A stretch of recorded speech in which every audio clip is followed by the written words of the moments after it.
चाचा जी को कुछ नहीं मिलेगा। चाचा जी पिछले 2 साल से खाली है।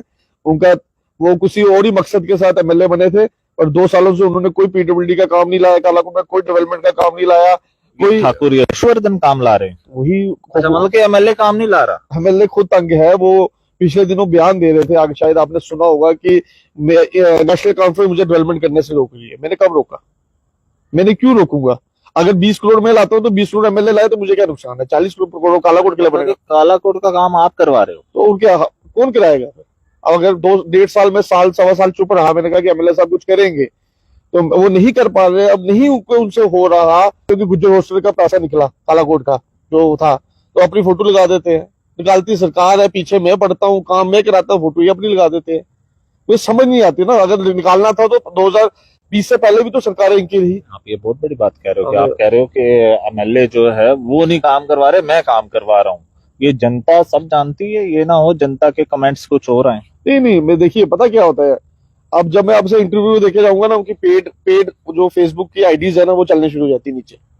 मैं आपको सच बता रहा हूँ, मैं झूठ बोलता नहीं। मैं कौन सा कह रहा हूँ कि मैं 100% काम करा सकता हूँ। मुझे लोगों ने एमएलए नहीं बनाया। अगली बार लोग एमएलए बनाएगी, देखिएगी कि हारने के बाद भी कुछ 20% काम करना। 100% तो बोल नहीं रहा।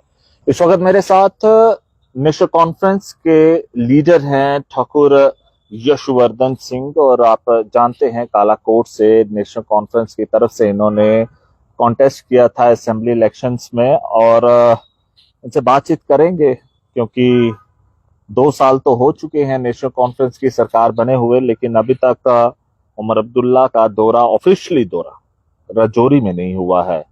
उससे कितना नुकसान राजौरी के लोगों का हुआ है, ये सारी बातें आज नेशनल कॉन्फ्रेंस के लीडर से की जाएंगी।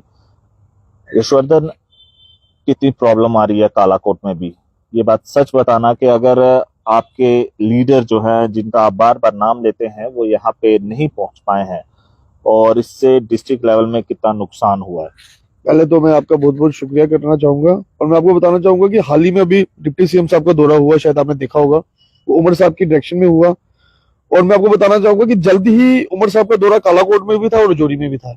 और आपने सुना होगा ये न्यूज आ गई है रीशफल की, और साथ साथ ही आपने जो हमारा प्रोटेस्ट है जो हमने वहां पे करना है वो 21 तारीख को होना है, तो इस वजह से ये पूरा प्रोग्राम थोड़ा डिले हो गया। मैं आपको यकीन दिलाना चाहता हूँ अपनी लीडरशिप की तरफ से कि उमर अब्दुल्ला साहब सुंदरबनी में भी आ रहे हैं, कालाकोट में भी आ रहे हैं, और राजौरी जिला में भी आ रहे हैं, और इसी महीने आ रहे थे। और हमने प्रोग्राम रखे थे, पर ये जो रीशफल का जो आपने सुना पिछले दिनों न्यूज बनी, रीशफल होने वाली है। और साथ ही साथ जो जंतर मंतर का प्रोटेस्ट है उसकी डेट भी 21 तारीख को आ गई। आप जा रहे हो जंतर मंतर? जंतर मंतर सारे जो लोग जाएंगे, हमारे साथ, तो बाकी लोगों को भी जाना चाहिए, आम पब्लिक को भी जाना चाहिए, क्योंकि जंतर मंतर में कोई ठाकुर यशवर्धन सिंह अपने लिए नहीं जा रहा, या नेशनल कॉन्फ्रेंस कोई अपने लिए नहीं जा रही, जम्मू कश्मीर के हकों के लिए जा रही है। और जो हक इन भारतीय जनता पार्टी ने हमसे छीना है 2019 में, जो छीना है उसको हम मांगने जा रहे हैं, और एक पीसफुल प्रोटेस्ट है। यशवर्धन, आपने अभी एक बात कही कि डिप्टी सीएम का उन्होंने डायरेक्ट किया था कि आप राजौरी पूंछ है, आप ही के एमएलए जो हैं वो बाइकआउट कर गए। देखिए बात मेरी, एक बात आपको मैं एक बात बताना चाहता हूँ कि जो डिप्टी सीएम साहब का जो प्रोग्राम था वो कोई as a deputy CM program नहीं था, वो नेशनल कॉन्फ्रेंस का प्रोग्राम था। आपने शायद देखा होगा, वो रतनलाल गुप्ता जी की डायरेक्शन का प्रोग्राम था। और पार्टी का जब हुक्म आता है शेर कश्मीर भवन से, तो वो खाली एमएलए को नहीं तावन करना, हर वर्कर को मानना पड़ता है। वो अब कुछ एमएलए की अपनी गलती है कि वो उन्होंने प्रोग्राम को क्यों नहीं दिया, उनका कोई अपनी नाराजगी होगी बीच में, वो नाराजगी इनके आपस में सॉल्व हो गई है और हो भी जाएगी। पर मुझे लगता है कि आगे के लिए हर बंदे को मैं ये बताना चाहता हूँ कि जब नेशनल कॉन्फ्रेंस का प्रोग्राम होता है, तब हमें ये नहीं देखना होता कि कौन एमएलए है, कौन डिप्टी सीएम है और कौन मंत्री है। नेशनल कॉन्फ्रेंस का प्रोग्राम मीन्स नेशनल कॉन्फ्रेंस का प्रोग्राम, उसको ठाकुर यशवर्धन सिंह को भी अटेंड करना, और एक आम छोटा से छोटा वर्कर मेरी कॉन्स्टिट्यूंसी का उसको भी अटेंड करना है। डिप्टी सीएम कालाकोट में काम करवा रहे हैं जनाब। पिछले दिनों में आपने खुद देखा होगा कि उन्होंने कम से कम 15 से 20 करोड़ रुपए की अनाउंसमेंट की है कालाकोट के लिए, और जिस दिन वो आएगा तो सबसे पहले आपको मैं वेलकम करूंगा वहीं पे। उन्होंने वहां पे 2 पुल और काफी रोडे दी है मुझे, तो वो रोडे अब जैसे अब देखते हैं कितने आपको दिए हैं या एमएलए साहब को दिए? एमएलए साहब को कहाँ से? चाचा जी को। चाचा जी को कुछ नहीं मिलेगा। चाचा जी पिछले 2 साल से खाली है। उनका वो किसी और ही मकसद के साथ एमएलए बने थे, और 2 सालों से उन्होंने कोई पीडब्ल्यूडी का काम नहीं लाया, कालाकोट में कोई डेवलपमेंट का काम नहीं लाया। कोई ठाकुर यशवर्धन काम ला रहे हैं, वही मतलब के एमएलए काम नहीं ला रहा। एमएलए खुद तंग है। वो पिछले दिनों बयान दे रहे थे, आगे शायद आपने सुना होगा कि नेशनल कॉन्फ्रेंस मुझे डेवलपमेंट करने से रोक रही है। मैंने कब रोका? मैंने क्यों रोकूंगा? अगर 20 करोड़ में लाता हूँ तो 20 करोड़ एमएलए लाए तो मुझे क्या नुकसान है? 40 करोड़ कालाकोट के लिए बनेगा। कालाकोट का काम आप करवा रहे हो, तो क्या कौन कराएगा? अब अगर 2-1.5 साल में साल सवा साल चुप रहा, मैंने कहा कि एमएलए साहब कुछ करेंगे, तो वो नहीं कर पा रहे, अब नहीं उनसे हो रहा। वो नहीं, पहले भी मेरे वालिद ठाकुर यशपाल सिंह साहब काम करते थे तो क्रेडिट झूठा मूठा लेते थे, तो आज भी इनसे काम नहीं हो रहा, तो अब मुझे तो कोई ना कोई कोशिश करनी है। अभी कल के आपने सुनी होगी गुज्जर हॉस्टल का पैसा निकला कालाकोट का जो था, तो अपनी फोटो लगा देते हैं, निकालती सरकार है, पीछे मैं पढ़ता हूँ, काम मैं कराता हूँ, फोटो ही अपनी लगा देते हैं। वो समझ नहीं आती ना, अगर निकालना था तो 2020 से पहले भी तो सरकारें इनकी रही। आप ये बहुत बड़ी बात कह रहे हो कि आप कह रहे हो कि एमएलए जो है वो नहीं काम करवा रहे, मैं काम करवा रहा हूँ।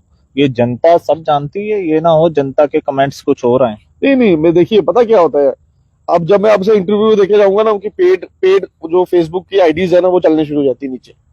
मैं आपको सच बता रहा हूँ, मैं झूठ बोलता नहीं। मैं कौन सा कह रहा हूँ कि मैं 100% काम करा सकता हूँ, मुझे लोगों ने एमएलए नहीं बनाया। अगली बार लोग एमएलए बनाएगी, देखिएगी कि हारने के बाद भी कुछ 20% काम करना, 100% तो बोल नहीं रहा। मैं ये नहीं बोल रहा, मैं अपनी जनता को भी बोल रहा हूँ कि मैं एमएलए बना होता तो मैं कॉन्स्टिट्यूंसी में जहां जहां रोड़े है वो सारी दे सकता था, पर मेरे पे भी है। अब मेरी पार्टी भी कहती है इसको आपने हरा दिया है, यहाँ से 31 सीट में आ रहा हूँ, तो जोरी उनसे बाकी तो नेशनल कॉन्फ्रेंस जीती है, इंडिपेंडेंट कैंडिडेट जीते ना, बीजेपी तो नहीं जीती। तो अब आप बोलोगे कि मैं 100% काम सारे करा दूं, तो मैं वो नहीं करा सकता, पर 20% काम क्योंकि हुकूमत नेशनल कॉन्फ्रेंस की मैं करवा रहा हूँ। अब देखिए कि पिछले दिनों में, अब आप शायद जानते होंगे कि गुज्जर हॉस्टल कालाकोट में ठाकुर यशपाल सिंह साहब ने दी है, मेरे वालिद साहब ने, ठीक है। और उसकी कंपनसेशन का मसला था, और इतनी देर से वो मसला अटका हुआ था। आप जानते हैं कि कितनी देर से मसला अटका हुआ था। तो नेशनल कॉन्फ्रेंस की सरकार जब बनी तो उनकी थोड़ी उम्मीदें उनकी खरी होगी कि ये पैसा निकलेगा, और कल पैसा निकल गया। और फेसबुक में डालने से तो कुछ नहीं हो सकता ना जनाब।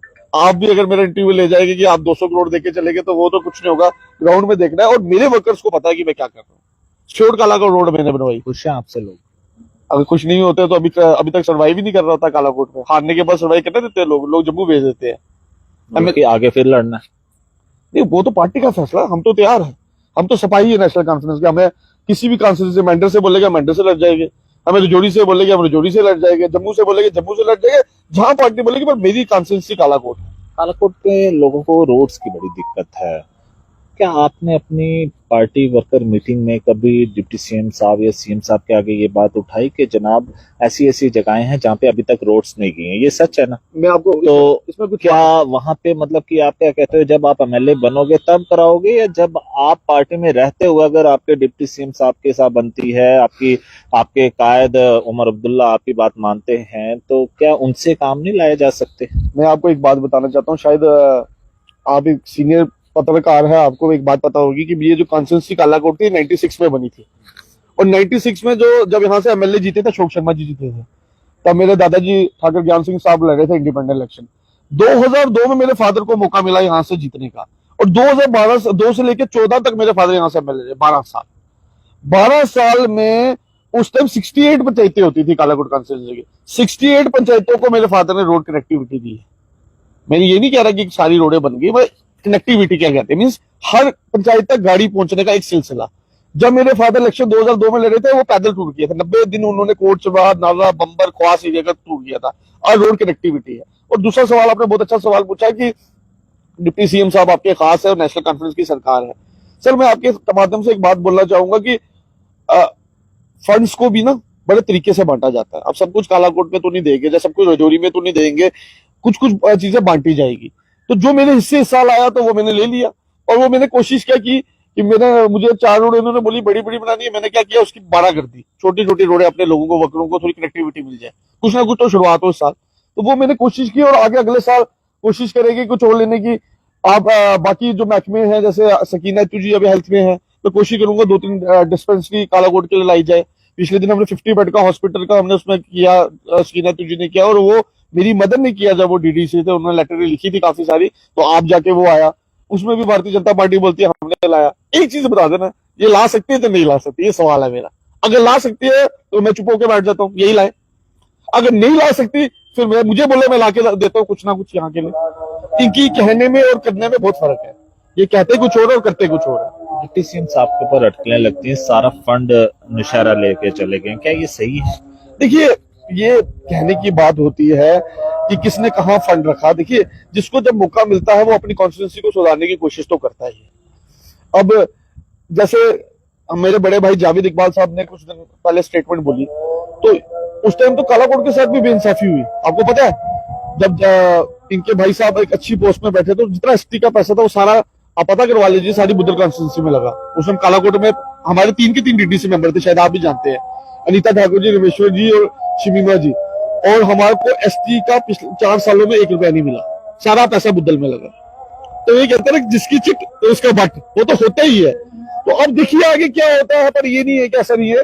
डिप्टी सीएम साहब ने रजौरी पुंछ में इक्वल पैसा बांटा है इस साल, कुछ ना कुछ पैसा यहाँ पे भी देके गया है, और लगभग 15 से 20 करोड़ रुपए उन्होंने पर कॉन्स्टिट्यूंसी में बांटा है और नेशनल कॉन्फ्रेंस के लोगों को दिया और वर्करों को दिया। तो एक बहुत बड़ी बात है, देर आए दुरुस्त है, शुरुआत तो हुई किस चीज की, काम तो शुरू हुए कालाकोट में और बाकी रजौरी जिला में, जब पुंछ में थाना मंडी में उन्होंने काम दिया, सोलन कोर्ट में भी काम दिया, तो डेवलपमेंट के काम हो गए। बाकी देखिए जी, बीजेपी की बातें जो है भारतीय जनता पार्टी की, और आप जैसे मेरे चाचा जी का नाम ले रहे थे ठाकुर रणधीर सिंह साहब, मैं उनकी बड़ी इज्जत करता हूँ, मुझसे बहुत बड़े हैं, उम्र में भी बड़े हैं और एक्सपीरियंस में भी बहुत बड़े हैं, क्योंकि ठाकुर यशपाल सिंह साहब के साथ उनको बड़ा टाइम हो गया था सियासत देखते हुए, तो उन्होंने बड़ा कुछ सीखा है मेरे फादर से, और हमने भी अपने फादर से ही थोड़ा बहुत सीखा, मौका कम मिला, और जितना मौका मिला कोशिश की कि उस चीज को अच्छी तरीके से चले, पर वो कुछ कर नहीं पा रहे कालाकोट में, और मैं उस पर इल्जाम नहीं लगा रहा।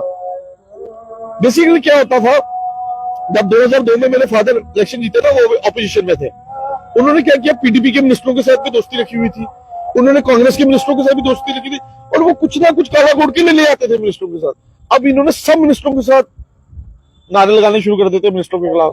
तो अब मुझे बताओ, आप किसी के खिलाफ नारे लगाओगे, प्रोटेस्ट करोगे, क्या वो काम देगा? वो ये जनता भी जानती है, जनता बहुत समझदार है, जानती है। और दूसरा, मैं एक चीज आपके माध्यम से क्लियर कर देना, स्पष्ट कर देना चाहता हूँ, ये जो फेक आईडीज बना के जब मेरे जितने इंटरव्यू चढ़ते हैं उसके नीचे क्या करते हैं कि मुझे गिराने के लिए ये फेक आईडी, मेरे 2.25 लाख फॉलोअर्स है, मेरे अपने पर्सनल एनसी कालाकोट पेज जो मैं चलाता हूँ, ठीक है। ये आजकल मैंने पिछले 4-5 इंटरव्यू से देख रहा हूँ कि फेक आईडीज बना के जब कुछ लोगों को फोन करके मेरे खिलाफ लिखवाते रहते हैं कि नीचे कमेंट, तो उससे मुझे कोई फर्क नहीं पड़ता, सच बोलने से मैं पीछे हटूंगा नहीं और सारी उम्र सच बोलूंगा। बहुत बहुत शुक्रिया। देखिए, ये थे ठाकुर यशवर्धन, और इनकी तरफ से कहा गया है कि मेरा जो इलाका है वहां पे मैं काम ला रहा हूँ। अब आप लोग कमेंट बॉक्स में अपनी राय रखें, क्योंकि एक एमएलए वहां पे अगर है तो ये कहते हैं नहीं जी मैंने रोडें लाई हैं, तो ये एक बहुत ही कंट्रोवर्शियल इन्होंने बयान दिया है।